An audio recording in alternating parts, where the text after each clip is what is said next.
Bank Indonesia Perwakilan NTB menyampaikan jika proyeksi pertumbuhan ekonomi di NTB sepanjang tahun 2020 meski dihantam oleh pandemi COVID-19 namun perekonomian di NTB diproyeksikan tetap bisa tumbuh. Bahkan kendati mengalami kontraksi namun perekonomian NTB masih dapat tertolong pada sektor pertanian dan juga pertambangan yang tetap tumbuh cukup signifikan. Sejak awal mulai Meski laju kasus COVID-19 di Provinsi NTB belum bisa terkendali, namun hal itu nampaknya tidak terlalu berdampak signifikan terhadap kondisi perekonomian di Nusa Tenggara Barat.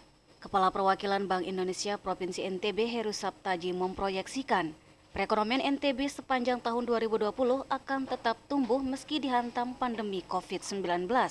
Berdasarkan data Bank Indonesia Provinsi NTB pada triwulan 2 tahun 2020 menunjukkan ekonomi NTB mengalami kontraksi minus 1,41%.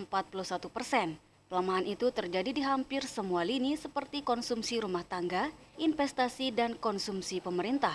Meski mengalami kontraksi, masih ada secercah harapan ekonomi bagi NTB.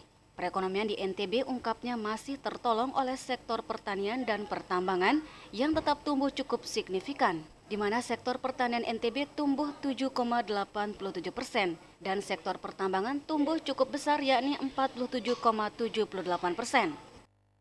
Di Provinsi NTB masih terangkat atau tertahan kontraksinya itu oleh aspek ekspor komoditas pertambangan dan juga sektor pertanian yang masih bertumbuh cukup tinggi. Selain memproyeksikan perekonomian NTB tetap tumbuh pada triwulan kedua, Bank Indonesia Provinsi NTB juga memproyeksikan perekonomian NTB juga akan tetap tumbuh lebih baik pada triwulan 3 dan 4. Hal itu didasari dengan adanya aktivitas ekspor impor yang masih stabil, seperti impor gula mentah untuk mendukung operasional pabrik gula yang berlokasi di Kabupaten Dompu serta adanya aktivitas ekspor tembaga pada perusahaan PT AMNT di Pulau Sumbawa. Maisarah, Lombok TV, Mataram.